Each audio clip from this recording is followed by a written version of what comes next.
Hi, I'm Tubes. I'm 21. I'm a uni student, and I also work and potter around and do lots of fun things. I am a queer Muslim, which is also a very nice, fun thing to get to explore, but it's also a very tricky and hard thing, and it can be very, very scary.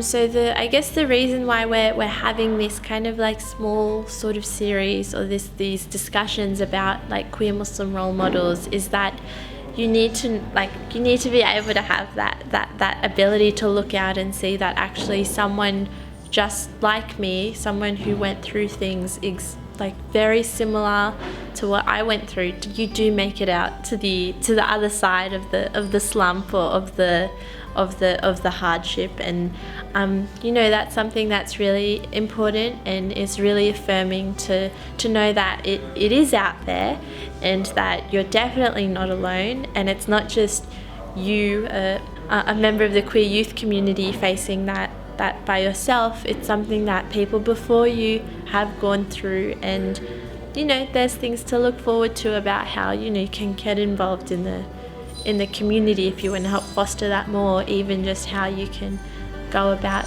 day-to-day life with knowing that things do get better.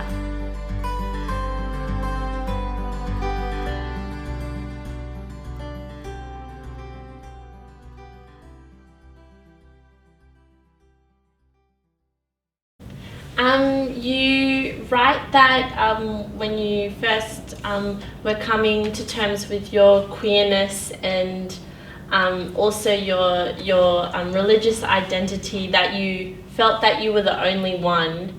How have you overcome that, if you have, and what do you think has worked?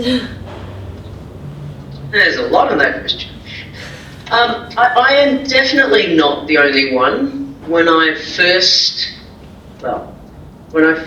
questioned my sexuality, I was a lot younger. I was in my teens, and when I first found the confidence through the Australian gay, lesbian, bisexual, transgender, intersex, queer, multicultural committee, then when I at that time decided that I would set up the Queer Muslims group, because there was no such thing, and this was 2005, or I always get the year mixed up, I definitely felt then I was the only one. But that was a good 14, 15 years ago, and since then, incredible things have happened all over the country. I mean, the Sydney Queer Muslims is a great example of what's happening in the city of Sydney, and I do know that a lot of the universities do have queer Muslim groups, or definitely their queer space has resources from the different queer Muslims in Australia, and I'm sure Sydney Muslims as well, in different universities throughout New South Wales. So I think it's really, I think it's great that so much has happened in 15 years, and sometimes it does feel like a bit of a dream that so long ago I felt like I was the only one. But you've got to remember too that 15 years ago, Australia was only just getting internet savvy, and we didn't have a million different search engines, and pretty much it was still, we still had a phone book and a mailways for directions, so things were a bit different then. And I do have to say it's great because of the internet that we can have virtual connections all the time, which can be a positive thing. And I know very well that I am not the only one in Australia.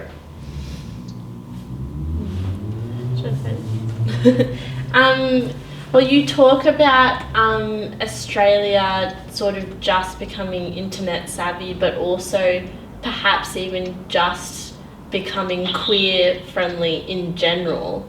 I would argue that, like, as a migrant, like, you also you face like homophobia inside the community, but you also face racism, and I don't know if that's impacted how you also try and advocate for acceptance and queer liberation, I guess, within the community. And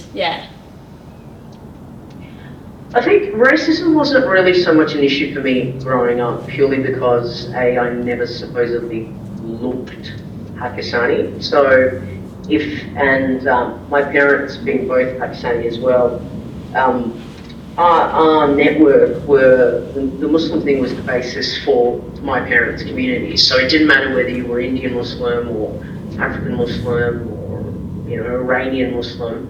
We just came together because of the commonality in faith. And race didn't really play as much a part in my life as a child. I mean, it did later on as an adult, but definitely as a child, I don't have. And this is saying that I grew up in the 80s, and it wasn't as big a deal for me as the faith, because the faith thing, I mean, Muslims have always been in this country. We've been here, since the Afghan Cameliers, like ages and ages ago, which, only those who understand our history in Australia know that.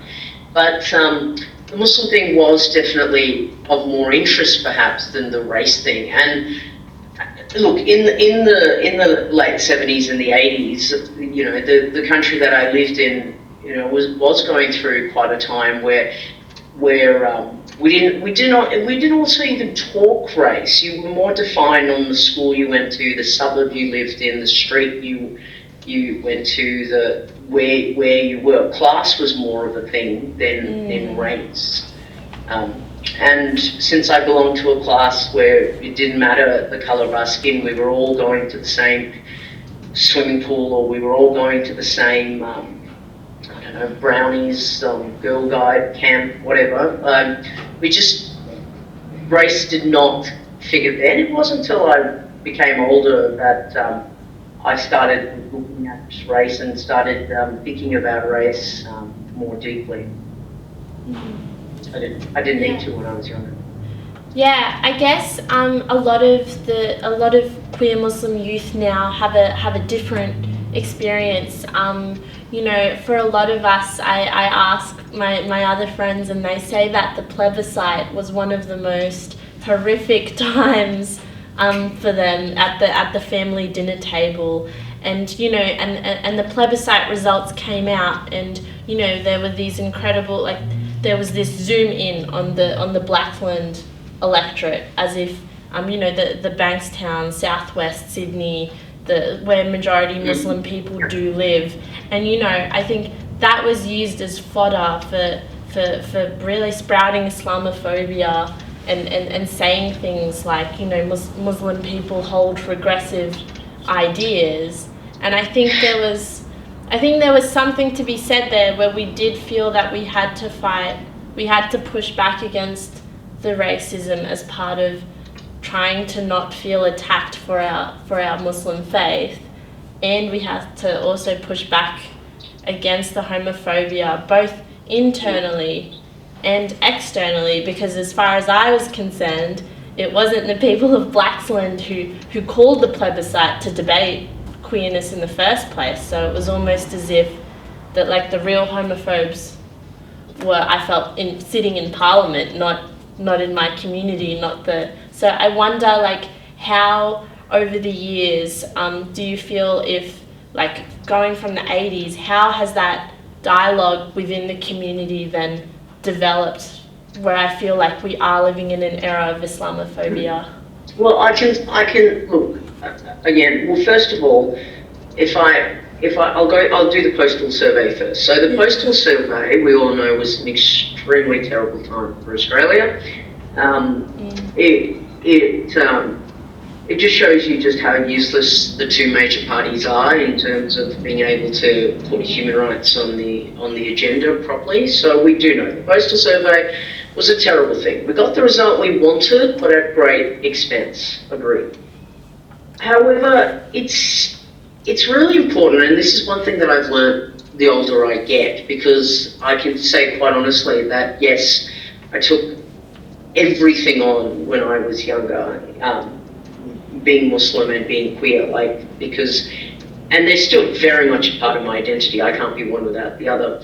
But in time I've begun to just, because I have the confidence to just be who I am, there will always be people who will not agree, who will attack, who will not listen. And it's not actually my job to keep on trying to educate. I mean, yes, that's what I have done and I will continue to do every time I speak up publicly, every time I write something. I am taking on that mantle, I am taking on that badge that I will defend the world of the queer Muslim. However, it's interesting because we do as people that come from communities, and or it doesn't matter what community, we do worry when someone has a public profile and speaks out. I mean, here in Melbourne right now, there's a politician who, Gladys Liu, who has been angering the Chinese community. She's a Chinese woman herself, and she's been known to do some really underhanded things through the postal survey time, and even now still is doing some things, and preys on the migrant families who haven't had the chance to have a conversation with a queer Chinese person, and she does tap into that, and that's not unlike what we've seen happen in the Lebanese community, the Afghan community, the Pakistani community as well. I guess what I want to say though, things have really changed, because 15 years ago, when I first started talking about being a queer Muslim, and if you Googled, all the religious scholars would claim, oh wow, you're going to burn in hell and die, it's a sin, it's a sin, it's a sin. And that dialogue has shifted really significantly in the last, I'd say, 7 to 10 years, because now it's not are you going to burn in hell and die? Now it's okay, God made you this way, we accept it, just don't do anything. Be abstinent, and then it's okay. And that kind of language, it's a really deliberate shift. And I haven't done any research into it, but I have my own theory that with the more and more numbers of queer Muslim children coming out and queer Muslim adults coming out, it's very hard for religion, any organised religion, to keep its followers if they keep a really black and white stance. I mean, we've seen that happen in the Anglican Church, in the Uniting Church, and in Judaism even. So I don't see that I think that Islam's done exactly the same thing, that Muslims in certain sects and in certain parts of the world have gone, hold on a minute, I am losing too many people, no one's coming to the mosque because of what I've said about queer Muslims. I might have to temper this a bit if it isn't something that I'm 100% black and white against. And I say that because now it is pretty clear. Like if you Google online, you'll see all this information about theologians now say that if you are queer and Muslim, just don't do anything about it and you'll still be accepted as Muslim. But it's the actual act. So they've now turned it into a base act, that actually having sex is the issue. It's not the attraction, or it's not the emotion, or the connection that you have with a person. It's the physical act, and that's a massive change from what you'd find 10, 15 years ago. So, and that's where I link the fact that you have communities where you will have people who haven't had that conversation. And I think it's really important to also, at the end of the day, to remember that if you take everything on, you carry it in you. And at the end of the day, self-preservation and self-care is the most important thing. You cannot speak for all, you shouldn't want to speak for all, but you can't also protect all. You need to protect yourself. And I know as a mother, I have shifted my outlook a lot, and that is a stereotype to say that, but it is 100% true. I have 2 little kids who depend on me to keep my mental health safe. And so every time there's an attack on Muslims or an attack on queer Muslims, I have to be able to address it and to be able to process it, deal with it, decide what I'm going to do, and then let it go.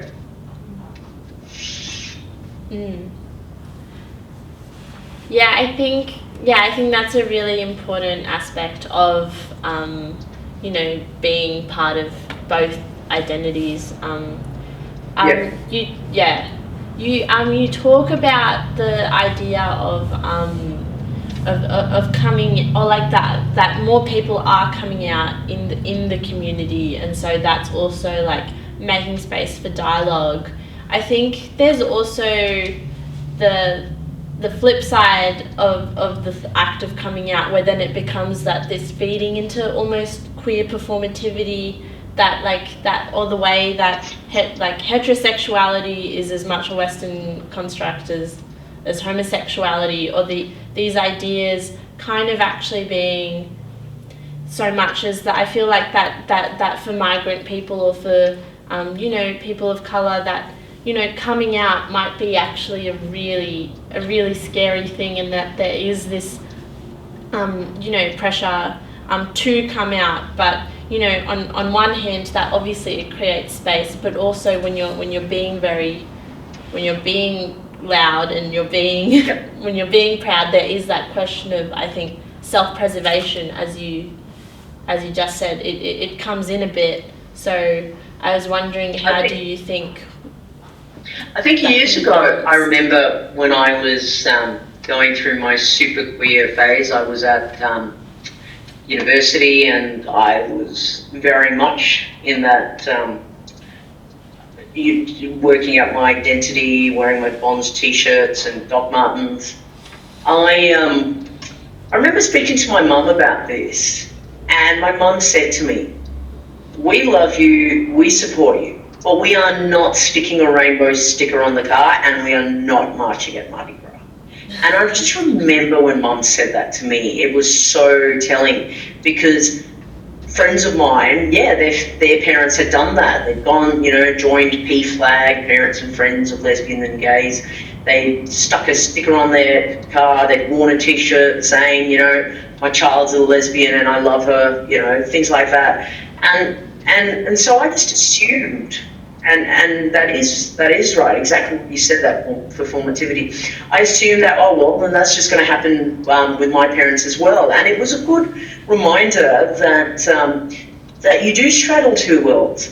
And if your parents say that, when you say to them, "I'm bringing, can I bring whatever her name is over for dinner?" And when your parents know that, yes, it's not just a friend, and they say yes, that's acceptance. They don't have to wear that rainbow, flag. Sorry, Stu. They don't have to wear a rainbow flag. They don't have to march at Mardi Gras. Like the acceptance is just, it's more subtle, and that's a beautiful thing. Longer than that, 15 years ago, Sekna Beckett, she wrote this beautiful piece on coming in, and she wrote it with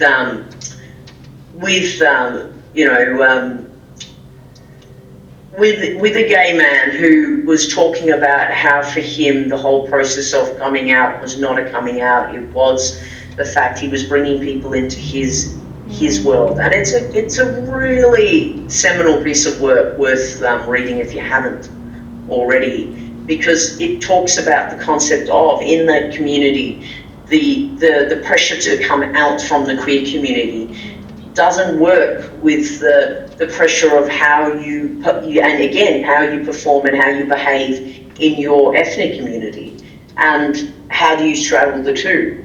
And this man, who is an amazing guy, he talked, he shared his story with Seth. And she spoke to a group of gay men in her focus group. So it's worth the read, because it's a really lovely thing. And for everyone, their coming out or coming in or not story is intensely personal.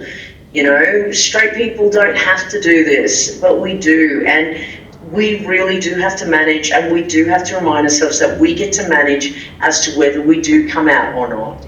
And I have queer Muslim friends who are definitely not out, and I have to manage that because I have to remember that and respect that. And I have queer Christian friends who are not out, and again, I have to manage that and respect that. And when I say manage, it means not out them, because they have trusted me with their life, and it is my job to protect that as well. I think I think you touch on some really important points there about that whole of like being looking out for your queer community, even if it's not the visibly queer community, that it's still there, and that it always has been there in spite of the fact that that Overland article that you wrote about, thinking that you were the only one, and I know lots of us do feel that way.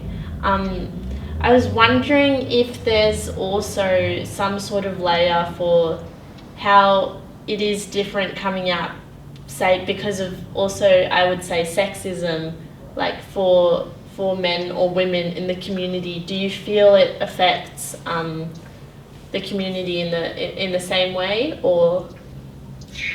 Look, I don't know about I can't make a generalisation whether it's different for men or women coming out.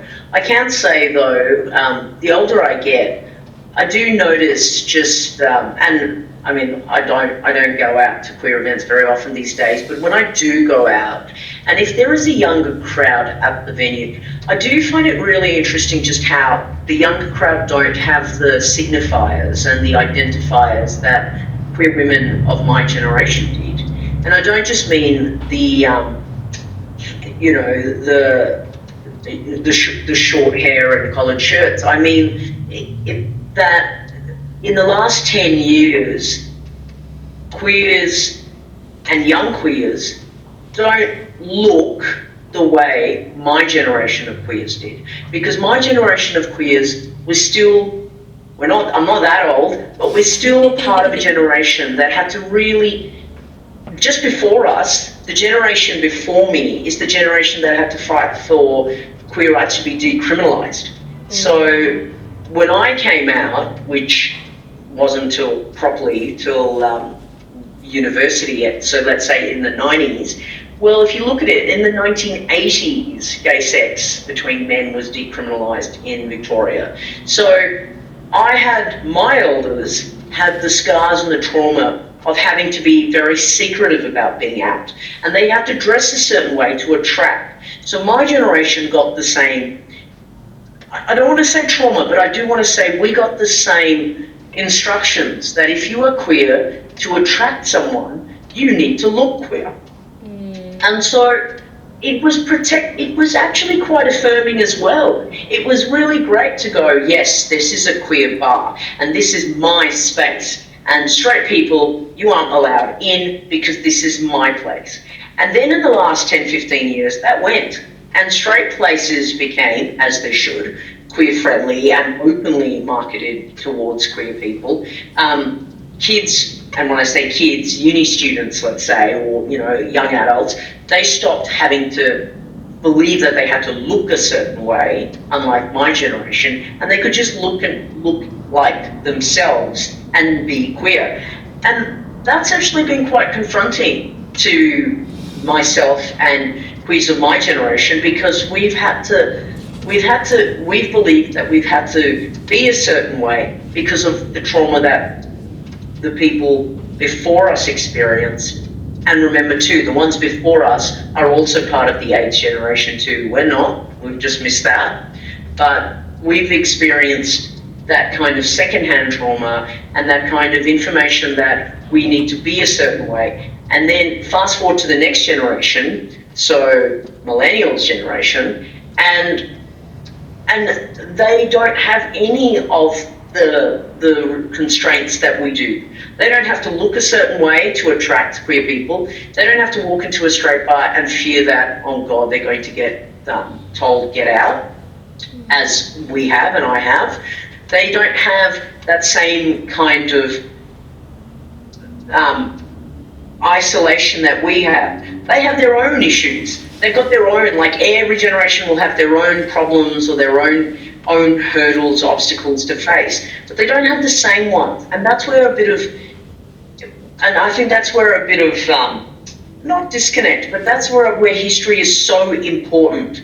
So it is so important for the queers of today to know what the queers of yesterday had to go through. The same way I had to learn what the queers that came 20 years before me went through. And it's by sharing those stories we keep our queer history alive. Yeah, that's I think that is a really important point about actually going through the history of what people have had to fight through and fight for. It is incredibly contextual. Like even recently the decriminalising, well, not that recently, but the decriminalising of homosexuality in India was considered like a decolonial process, not so much as a like following suit of Western progressiveness. It was actually pushing back against that mainstream homophobia. I think I wanted to touch on this idea of, like, you talk about like how like you were presenting yourself to affirm your sexuality was also really liberating. And like I know lots of queer Muslim people, or like I know queer youth within my own community also like do find that very affirming. But I think also that idea of like even more sort of broader understanding of acceptance of like trans youth and trans people has been really I think something that's almost, I feel like, the fight now, the rising transphobia. Not that we've overcome the homophobia, but I feel like now that's something that really impacts kind of our generation of queer people. Not that it wasn't there intensely before, but I feel like how do you see that pushing for that liberation there? I think the transphobia has been around forever. It's always been an issue in the queer community. I actually find that, and from the space of an older queer looking in, I find that it's really interesting because the conversation that when I do have with uni students and younger people is around gender. It's not around sexuality. So it's around the whole concept of the binary, getting rid of it, of being genderqueer, being gender diverse, not being male or female. And that's what I believe that this generation has picked up and run with. And because in our generation you were still male or female, this gender diversity just did not exist. Like when you were trans, you were still male or female. And the fact that the generation now after me talks about, no, I'm not male or female, I'm other. And now that you can even, forms will even say male, female, other, and we know that on your passport you don't now need to be male or female. You can see that society has changed, and now the concept of gender itself has evolved quite a bit. So I think that again, when you brought up sexism before, I think that it'll be really interesting because now that we are talking that are moving away from the two traditional binary genders in Australia, like I think it'll be really interesting to see, where the conversation goes from there, because it isn't a trans discussion now. It's a gender queer discussion. It's a gender diverse discussion, which may or may not include trans people in that. So it's again, like I said, every generation will have its own battle, will have its own focus area will have its own people and warriors. It'll have its own advocates, its own activists, its own passions, for want of a better word. And for an old person like myself who still gets it wrong when I get told no, it's they, them, and is terrible and still goes, sorry, I didn't mean to say she or he. I think it's good. I think the world should keep on changing and it should keep on being different. And I like the fact that, you know, when I go into a straight bar now, I don't, still being in the city, I don't get looks or get asked anything because I'm just a person who's come into the bar. So I think that, yeah, the generation that we're in now, to me, is far more accepting of sexualities and gender diversity than my generation was. So I think it's a good time to live in. But again, and I can't stop harping on this, it's so important to understand the struggles that came before, because, and you can see I loved history, or still do, I love it, and it's so important to understand the struggles before because it gives you an understanding of what you're going through now and what will come next. Thank you so much for all the work you've done for queer Muslim people here and built such a strong community and really made it clear that, you know, both, you know, we don't have to sacrifice any parts of ourselves to be a whole person, and that there is a community of acceptance. So yeah, I know it's made the hugest difference. I was saying that when I first moved out of home, I wasn't speaking to my family and I wasn't sure how Ramadan was going to be, because I was really scared about that. But there was the first iftar I went to for that month in 2018 was actually the Sydney Queer Muslim iftar, and it was an affirming space of community and not feeling like you were not good enough or too much or anything like that. So yeah, really big thank you. Thank you. No, thank you. And it's people like you who will continue to take the legacy and keep the conversation going. So thank you as well.